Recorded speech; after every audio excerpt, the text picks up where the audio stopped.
Diwani salimia, omba kura. CCM oye! Dr. Samia safi! Makofi na vigelegele kwa Dr. Nchimbi. Ndugu zangu wana Ilala, nichukue fursa hii kwanza kumshukuru Mwenyezi Mungu kwa kutujalia afya na uzima, lakini kwa kujitokeza kwa wingi katika mkutano huu.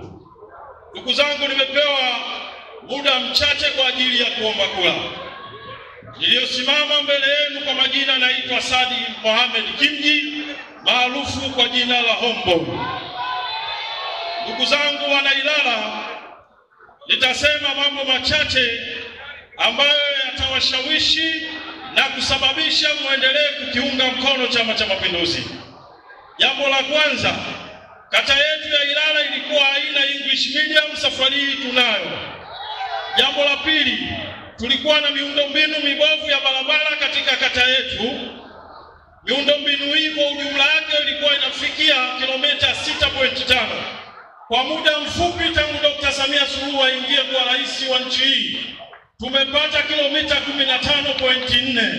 CCM oye! Lakini kama haitoshi, tulikuwa tuna tatizo katika ofisi za mitaa, ofisi ya kata, na zote tumejenga kwa ajili ya fedha za Dr. Samia Suluhu Hassan.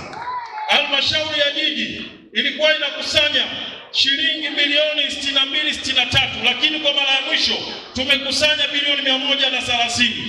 Na serikali ya Dr. Samia Suluhu Hassan imetuletea bilioni 148.